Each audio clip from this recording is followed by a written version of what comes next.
Yesu ashimwe kandi Yesu ahabwe icyubahiro. Shalom shalom ku muntu wese ukurikiye iyi saha nziza y'umugisha, isaha yo kuganira ijambo ry'Imana. Tubanjije kubahereza ikaze ku Ikamba TV. Duhereje ikaze abamama, abapapa, ingeri zose, yaba ari abari mu Rwanda, yaba atari abari mu Rwanda badukurikirana, kuko dukurikiranwa n'abantu benshi. Muhawe ikaze. Imana y'amahoro ibahe umugisha kandi Imana ibagirire neza. Rero twongeye kugirirwa amahirwe cyane yo kuganira ijambo ry'Imana namwe. Ijambo ry'Imana ni imbaraga, ijambo ry'Imana rigira ubuzima bukomeye mu gice cy'umuntu gikomeye. Rero bahaye ikaze. Mbere ya byose reka tubanze tusenga n'Imana ho gatoya kugira ngo tuze tuganire. Tugiye kuganira amagambo y'Imana. Birashoboka ko waryumvisha ijambo ry'Imana, nta gishya kiba kije mu ijambo ry'Imana. Gusa uko Imana umuntu agenda asenga, agenda ahabwa andi mahishurirwa no kuganira ku ijambo ry'Imana muri uru rugendo, kugira ngo tubashe gukomezanya muri uru rugendo, kugira ngo tuzabashe kugera mu gihugu cyo mu ijuru. Rero Imana y'amahoro ibahe umugisha kandi Imana ibagire neza. Mureke dusenge. Mana ya Aburahamu na Isaka na Yakobo, Imana ifite imbaraga, Imana y'ubutware, Imana y'ubushobozi, ndasenze ngo umuntu wese ugiye gutega amatwi iri jambo ryawe rimubere umutsima, rimubere imbaraga, rimubere inkomezi, kugira ngo ijambo ryawe Mana rikora akazi, rigende rihige icyo rigomba guhiga mu buzima bw'uyu muntu, kugira ngo abashe kwakira imbaraga zizamutunga muri uru rugendo turimo. Mu izina rya Yesu turagushimiye kugiye kubikora mu buzima bwacu, kandi mbashe kugabana n'abagiye kumva, kuko imbaraga zawe ndabizi neza ko ziri kumwe natwe muri aka kanya. Mu izina rya Yesu Kristo, amen. Imana y'amahoro rero ibahe umugisha. Nk'uko twari turimo turagenda tubivuga, tugiye kuganira ijambo ry'Imana.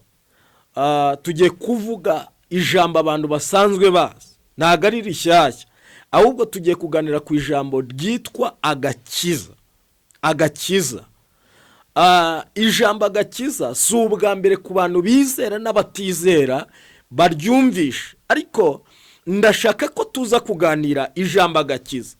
Rimwe na rimwe abantu bavuga ijambo agakiza, ariko ntibasobanukirwe icyo twita agakiza. Mu yandi magambo, agakiza ni igikorwa gikorerwa mu buzima bw'umuntu wese wizeye, wemeye kwizera Kristo nk'umwami n'umukiza, kigakorerwa imbere muri we, ariko kikagira umumaro ukomeye mu buzima bw'umuntu imbere n'ubuzima bw'umuntu inyuma.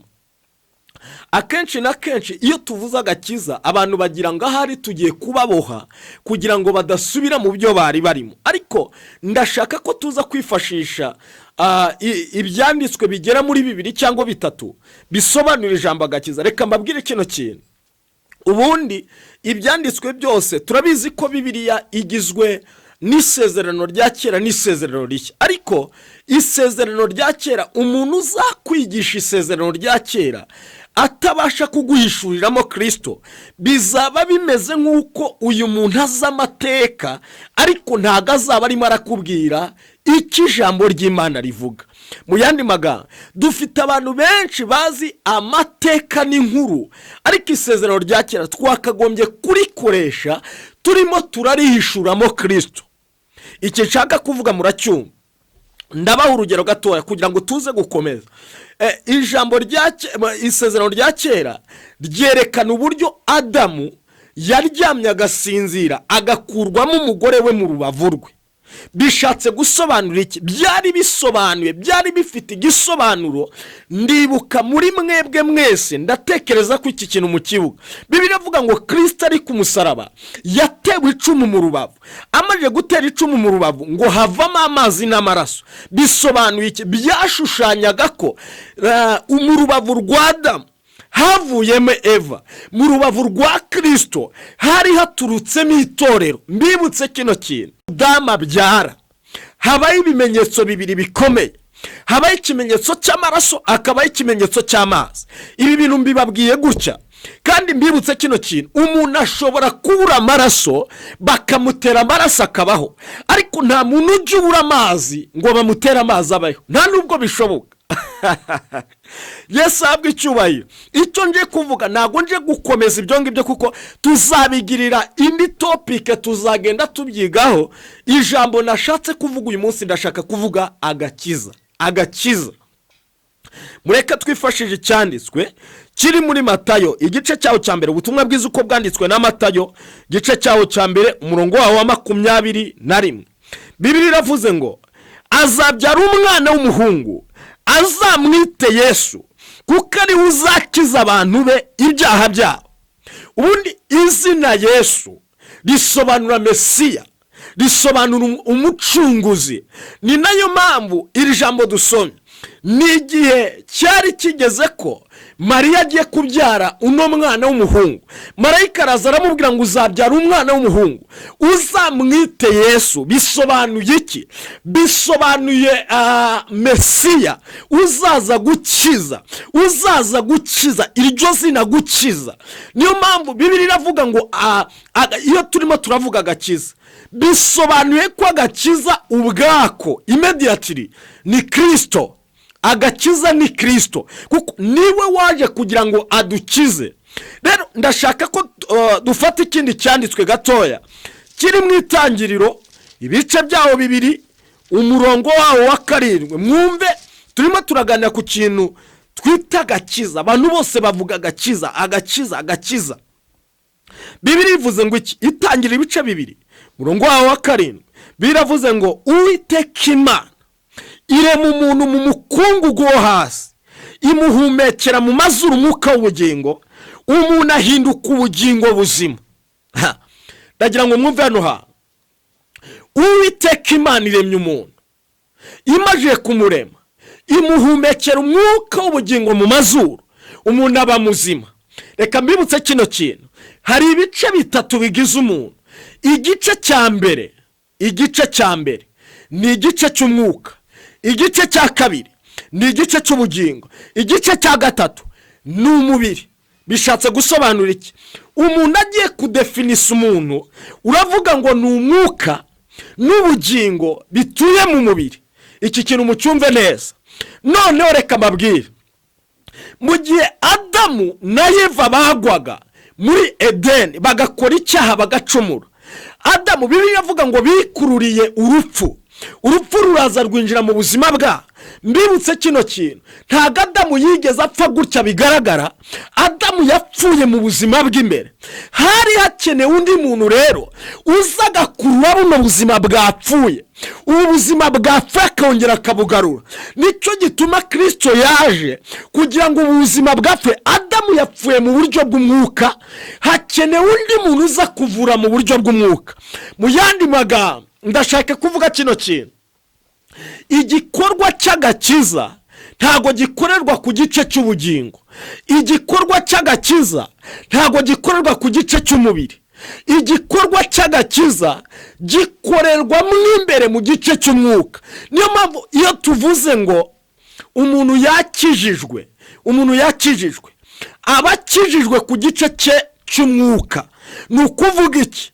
Haba hasigaye igice cy'ubugingo n'igice cy'umubiri. Reka mbabwire rero, ipaki twahawe y'agakiza irimo ibintu bitatu bikomeye. Iyo uvuze ngo nakijijwe, uba wakira impano eshatu. Iyo umuntu agufasha akaguha impano, akaguha gifite, ni ngombwa kugira ngo umenye ngo iyi gifite irimo ibintu bingibi. Rero mu gakiza twahawe, kuko agakiza ni gifite, iyi gifite twahawe harimo ibintu bitatu. Ikintu nshaka kubabwira, harimo ikintu cya mbere. Ikintu cya mbere ni igiki? Nicyo kubabarirwa ibyaha. Mbibutse kano kantu, mu muco wa Isiraheli, iyo umuntu yakoraga icyaha mu gihe cy'umwaka, yazanaga amatungo 2, akazana intama 2. Izi ntama 2 zije gukora iki? hari inama igomba gutambirwa ibyaha by'uyu muntu. Inama yarayizanaga akayishyikiriza umutambyi. Reka mbibutse kino kintu, umutambyi akabanza, kandi ni inama itagira inenge, ikaza yamara kuza inama bakayikinja. Kuyikinja byasobanuraga iki? Bibiliya iyo umutambyi aramuka afashe inkota agakeba ino ntama igapfa, byari bisobanuye iki? Byari kuba bisobanuye ko Kristo azapfa yiyahuye. No, umutambyi yarazaga akamuhereza icyuma, umunyabyaha akaza agakinja ino ntama. Bisobanuye icyanga? Bibiliya iravuga ngo kuko Kristo yagambaniwe mu maboko y'abanyabyaha. Ni ukuvuga iki? Abanyabyaha nibo bishe Kristo. Ibyaha byanyu, ibyaha byawe nibyo byishe Kristo. Ntago umutambyi yagombaga kukinja ino ntama, kuko byari byanditswe ko uyu muntu agomba gukinja ino ntama. Yamara kuyikinja, Kristo akazapfa yishwe n'ibyaha byanyu. Yabaye igitambo cy'ibyaha byanjye n'ibyaha byawe. Icyo nshaka kuvuga ni iki ngiki. Inama ya kabiri, umutambyi yayirambikaga ibiganza mu ruhanga, bakayohera. Mu kuyohera bayijyanaga mu butayu. Ubu butayu bayijyanagamo bayizirikaga akagozi k'umutuku ku mahembe, kugira ngo umuntu wese uza kubona ino ntama, namara kuyibona akabona iki kimenyetso, amenye neza ko iyi ntama ifite ibibazo. Iyo wayiramburukaga ikiganza ukayikoragaho, wayikoragaho kabera, ukongera kuza kwiyereka umutambyi uzanye ikindi gitambo. Iki gitambo cyagombaga kuguhumanura. Nyuma y'iminsi 7 nibwo wahumanurwaga. Reka mbibutse kino kintu. Ihema ry'ibonaniro ryagiraga ibice bitatu. Igice cya mbere cyitwaga mu rugo, igice cya kabiri cyitwaga ahera, igice cya gatatu habaga ahera cyane. Mu rugo ibikoresho byahabaga, habaga igicaniro cy'umuringa, habaga igikarabiro cy'umuringa, habagaho n'ameza yo gucoceraho ibitambo. Reka mbibutse, ahera habaga igitereko cy'amatabaza, hakaba iki? Habaga mu ruhande rw'iburyo habagaho ameza y'imitsima. Ujya kwinjira hera cyane habaga igicaniro cy'imibavu, ukinjira hera cyane. Ahera cyane habaga isanduku y'ibihamya. Iyi niyo umutambyi yinjiraga, yamara kwinjira akajya kuvugana n'Imana. Yamara kujya kuvugana n'Imana, mu yandi magambo, yinjiye imbere y'Imana ameze nk'umuntu, asotsaje imbere y'abantu ameze nk'Imana imbere y'abantu. Icyo nshaka kuvuga ni iki ngiki: iyo wakiriye agakiza, uba ufite kubabarirwa ibyaha by'iteka ryose. Iki kintu ndagisubiramo. Niba iyi ntama yarabashaga kubabarira umuntu, ni gute amaraso ya Kristo yaviriye ku musaraba igorogota atabasha kubabarira umuntu ibyaha yakoze by'iteka ryose? Ndashaka kukubaza kano ka, mbese wizera ko amaraso ya Kristo yakubabariye? Mbese wizera ko amaraso ya Kristo abasha kukweza? Mbese wizera ko aya maraso, iki gitambo cyatambwe rimwe kitazongera gutambwa? Iyo wizeye ibi bintu, uba ubaye icyaremwe gishya. Iyo wizeye ibi bintu, uba utangiye gusobanukirwa uriwe muri Kristo Yesu. Ijambo rya kabiri, icya mbere tubonye ko uhabwa kubabarirwa ibyaha.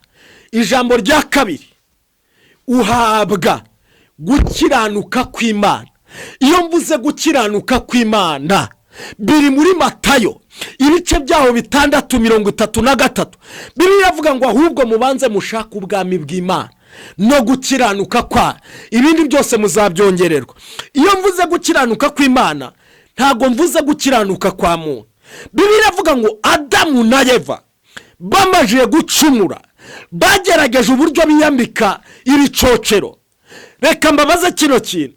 Imana iraza nk'uko byari bisanzwe, imajije kuza ngo bakikubita amaso, ngo baravuga ngo twambaye ubusa kandi bambaye ibicocero. Imana mu rukundo rwa mu mbabazi za iravuga ngo no, ntago nkeneye gukiranuka kwa ifata umwana w'intama iramukinja, imaje kumukinja ngo ibambike uruhu rw'intama. Bisobanuye iki? Bisobanuye ko Kristo yagombaga gupfa, yamara gupfa akambika twebwe ubusa bwacu akabwambika. Iyo mvuze gukiranuka kw'Imana, nta kintu ukora ngo uhabwe gukiranuka kw'Imana. Gukiranuka kw'Imana bituruka mu kwizera.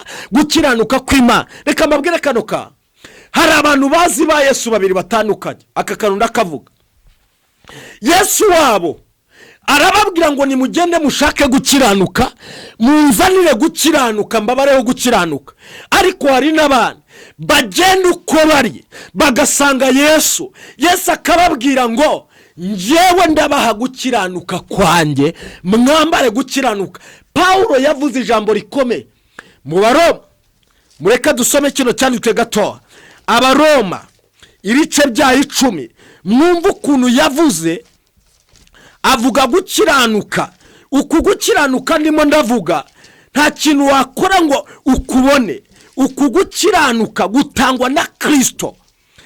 Nimwumve igice cya 10 Abaroma umurongo wa mbere. Turasoma wa mbere tugere ku murongo waho wa 3. Bene data, ibyo umutima wanjye wifuza nibyo nsabira abisirayeli kuma, ni ukugira ngo bakizwe. Kandi ndabahamya yuko bafite ishyaka ry'Imana ariko ritava mu bwenge. Umurongo wa 3 muwatinde. Kuko ubwo batari bazi gukiranuka kw'Imana uko ariko, bagerageje kwirangira gukiranuka kw'Imana. Kuko ubwo batari bazi gukiranuka kw'Imana uko ariko, bagerageje kwirangira gukiranuka kwabo ubwabo, bituma basuzugura gukiranuka kw'Imana. Dusome 4. Kuko Kristo ari we amategeko asohoraho, kandi niwe uhesha uwizera wese gukiranuka. Icyo nshaka kuvuga hano, iyo umuntu asomye akakubwira ngo ahubwo mubanze mushaka ubwami bw'Imana, muri iki cyanditswe twasomye muri Matayo 6:33, icyo nshaka kuvuga hano, turagusoma akakubwira ngo reka ibi, reka ibi, reka ibi, reka ibi, nibwo uzahabwa gukiranuka kw'Imana. Ariko no, gukiranuka kw'Imana tuguhabwa twamaje kugira gute? Kwizera Kristo. Niyo iyo tuvuze agakiza, umuntu aba afite bino bintu bitatu ku gice cya mwuka. Ntago twigeze dusobana ku gice cy'ubugingo n'igice cy'umubiri. Uhabwa kubabarirwa ibyaha, wamara guhabwa kubabarirwa ibyaha ugahabwa gukiranuka kw'Imana, wamara guhabwa gukiranuka kw'Imana ugahabwa na kado yuko utazacirwaho iteka. Reka mbabwire kino kintu. Abaroma 8, reka tuwasome. Mwumva ukuntu Paulo yavuze. Nuko rero noneho abari muri Kristo Yesu ntateka bazacirwaho. Reka mbabaze kino kintu. Iyo umuntu yamaje gukizwa ukaba umubwira ngo warakijijwe, akakubwira ngo narakijijwe, iki ni igikorwa cyakorewe ku mwuka we. Iyo tuvuze urugendo rwo gukura mu buryo bw'umwuka, tuvuga urugendo rwo kuva ku bugingo bw'uyu muntu kugera ku rugendo rw'umubiri we, nirwo twita urugendo rwo kwezwa. Ariko mbabwire kino kintu, igikorwa cy'umwuka, umwuka w'uyu muntu wamaje gukizwa, umwuka w'uyu muntu ufite kudacirwaho iteka, umwuka w'uyu muntu ufite gukiranuka. Ushobora kumbaza ukambaza ngo ni gute uno muntu afite gukiranuka, afite no kutazacirwaho iteka, yababariwe n'ibyaha by'iteka? Ukambaza ngo ni iyihe mpamvu uyu muntu agikomeje gukora ibyo yakoraga? Nanjye ndakubaza kino kintu. Iyo umwana avutse, akavuka uyu munsi, akaba uruhinja, uyu mwana aravuka agahita agenda, harimo ibintu bibiri. Icyambere, ntago yari yasobanukirwa ko yabatubata bw'ibyaha, yavuye mu Egiputa agera mu gukiranuka kw'Imana. Uyu muntu aracyari umwana, ntago yari yatekereza ko hari umwanya yavuyemo, hari n'undi yagezemo. Ikindi cya kabiri, uyu muntu biragaragara ko akiri umwana, akeneye kwigishwa, akeneye kugaburirwa. Kuba twavuga iki kintu mu cyumve neza, kuba nakubwira ngo ufite gukiranuka kw'Imana, kuba nakubwira ngo wababariye ibyaha by'iteka, kuba nakubwira ngo ntabwo uzacirwaho iteka, my friend, sinkubwiye ngo subira mu byaha, never. Icyo kintu ntabwo ari cyo. Ndakubwiye ngo komeza gukiranuka kw'Imana, kuko wahawe gukiranuka kw'Imana, we kugutakaza. Reka mbabwire, akenshi na kenshi iyo twumvisha abantu bamamaza imbaraga zawo, bishatse gusobanura iki? Umuntu aramamaza imbaraga zawo akavuga ngo omikuraho ibizinga.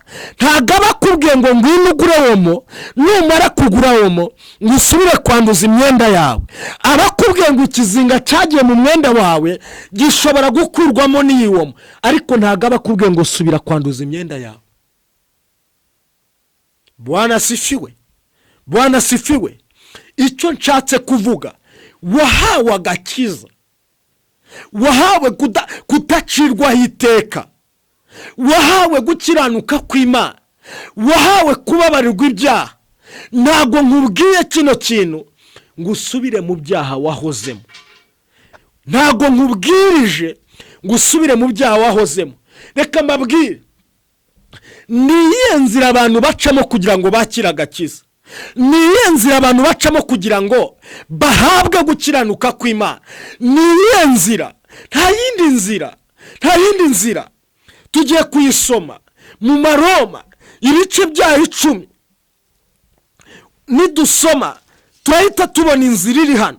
Ibice byayo 10 umurongo wa 9 niyo nzira. Nta yindi nzira ihari kugira ngo umuntu ahabwe agakiza. Bibiliya ivuga ngo niwatuza akanwa kawe yuko Yesu ari umwami, ukizera mu mutima wawe yuko Imana yamuzuye, uzakizwa. Murongo wa 10, kuko umutima ari umuntu yizeza akabarwaho gukiranuka, kandi akanwa akaba ariko yatuza agakizwa.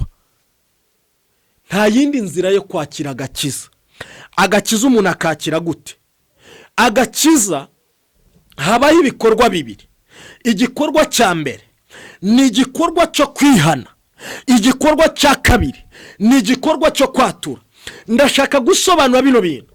Abantu bafata kwatura bakabyitiranya no kwihana. Ijambo kwihana bisobanura guhindukira. Bisobanuye iki?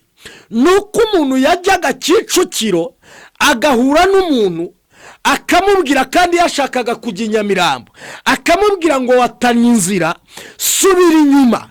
Numara gusubira inyuma ugende woje Nyamirambo. Reka mbabwire, kwihana bisobanura guhindukira. Reka mbabaze kino kintu. Ujya pasiteri wawe ajya kukwatuza agakiza mu rusengero, barabwirije, bamaje kubwiriza, batanze itangazo, baravuga ngo umuntu wese ushaka kwakira umwami n'umukiza naze amwakire. Ujya imbere. Umaje kujya imbere, reka ngubaze kino kintu. Pasiteri wawe wakwatuje yarakubwiye ngo vuga ngo narasambanye, narishe, naribye, nararoze? Niko bakwatuje? Oya. Yarakubwiye ngo amagambo ngiye kuvuga uyasubiremo. Aravuga ngo vuga mwami Yesu. Uravuga ngo mwami Yesu. Uravuga ngo nemeye n'umutima wanjye ko Yesu ari umwami n'umukiza. Mbibutse kino kintu. Kwatura, wamaje gukorwa igikorwa cyo kwihana, ageze ku gikorwa cyo kwatura. Watuye ukuri, kuko wari usanzwe ufite ikinyoma muri wowe. Akwatuje ukuri, kuko ukuri nikumara kugera muri wowe, umucyo ukinjira muri wowe, egare umwijima urahunga. Reka mbabaze kino kintu. Yesu ashimwe. Mbabaze kano kantu. Winjiye mu nzu yawe ukasanga umwijima. Wamara gusanga umwijima, urabizi ko ufite amatara. Wamara kuba uzi ko ufite amatara, ukagenda ukabakaba ukabakaba aho wagacanye itara. icya mbere, igikorwa cya mbere, ushobora kuzakubita umutwe ku gikuta. icya kabiri, hari ibintu uzahutaza. reka nkubwire kino kintu, kuba umuntu afite umwijima muri we, wimuhereza undi mwijima. akeneye umucyo, umucyo numurika umwijima uzahunga. iki kintu nkivuga gutya, ntabwo umuntu uri mu byaha akeneye kubwirizwa ibyaha, kuko reka amabwire, agakiza ntabwo ari ukwihana ibyaha, agakiza ni ukumenya ko wababariye ibyaha. reka nsubiremo kino kintu, agakiza ntabwo ari ukwihana ibyaha, agakiza ni ukumenya ko wababariye ibyaha. nyuma yo kumenya ko wababariye ibyaha, ukagenda nk'uwababariwe ibyaha. Yesu ahabwa icyubahiro, Yesu ahabwa icyubahiro. agakiza wahawe kubabarirwa ibyaha, ukwiriye kugenda ukamenya ko wambaye ikote, ukamenya ko wamaze guhabwa gukiranuka, ukagenda nk'umukiranutsi. wisubira mu byo wari urimo, wisubira mu byo wari urimo. ndavuga kino kintu nyumve rimaza nditakore beresika. nyumva kino kintu, mbabaza akantu kamwe. reka mbabaze, iyo umwana w'umuyobozi ukomeye azi ko ari umwana w'umuyobozi ukomeye, reka mbabwire, karitsiye ibonetse yose ayitembereramo, karitsiye yose ibonetse ayitembereramo. neva, nta mwana w'umuyobozi ukomeye uzajya kubona ngo umubone mu biryogo arimo arangwa teveri. oya, si uko adatembera, ariko afite karitsiye atembereramo. ndagira ngo nkubaze, ko wakijijwe, ko wahawe gukiranuka, ko wahawe imbaraga, ko wahawe ubutware, ko wababariwe, utemberera muri karitsiye y'ubusambanyi gute? utemberera muri karitsiye yo kunywa ibisindisha gute? utemberera muri karitsiye y'amagambo gute? utembera muri karitsiye na za zindi ugenda abantu batakubona, uzijyamo gute? izo karitsiye ntabwo ari iz'abana bakijijwe, ntabwo ari iz'abana bakiriye gukiranuka, ntabwo ari iz'abana bakiriye amaraso akuraho uruba, ntabwo ari iz'abana bakiriye ubugingo buhora. hari karitsiye ukwiriye guhindura, hari karitsiye ukwiriye guhindura, hari karitsiye ukwiriye guhindura, hari karitsiye ukwiriye guhindura, kuko wabaye umwami. niko Petero yavuze, aravuga ngo twahindutse abami n'abatambyi. ni gute umwami ajya mu bidafite umumaro? imana y'amahoro, ukomeza agakiza imana yaguhaye. ikintu nshaka kuvuga ni ingaruka. navuze ku kintu cya mwuka. uyu mwuka arakizwa. iyo umuntu akijijwe, umwuka ukizwa immediately. reka mbabwire kino kintu, kubera ko bugingo yabaye inshuti na mubiri, ntago bahita batandukana. habaho igihe cyo kugira ngo bugingo agire gute atandukane na mubiri. niyo mpamvu umuntu aba yinjiye muri cya cyanditswe kiri mu Baroma ibice byaho 8:14, havuga ngo abayoborwa n'umwuka nibo bana b'Imana. iyo bugingo yatandukanye na mubiri, ibintu bitangira kugenda biba neza. niyo umuntu ahera agatangira kwera imbuto z'abihannye, niyo umuntu ahera agatangira gukura, niyo umuntu ahera agatangira kuvuga ngo ibi ntibimbereye, kuko bugingo yatangiye gutandukana na mubiri. mbibutse ko muri bugingo niyo hatuye igice cy'imitekerereze, niyo hatuye amarangamutima, niyo hatuye ibintu byose bituye aho ngaho, ibintu byose bituye aho ngaho. niyo mpamvu amaso areba, yamara kureba agahereza bugingo nakabwira mwuka, bakamubwira ngo oya twagiye muri ibi. ariko iyo mubiri atandukanye na bugingo mubiri arekomandinga bugingo agasanga ntago bafitanye imibanire. mwuka nawe akaza agafasha bugingo, bakavuga ngo no, ukwiriye kugenda gutya mubiri, ukwiriye kugenda gutya mubiri, ukwiriye kugenda gutya mubiri.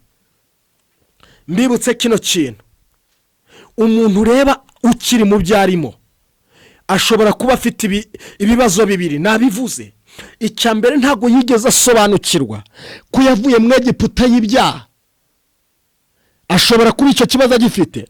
icya kabiri, ashobora kuba ari umwana, kuko umwana uramwoza, wamara kumwoza ukamusiga mu nzu ukamuga ngo ndaje tujye gusura anko, yambaye imyenda y'umweru, ukagaruka ugasanga asubiye mu byondo.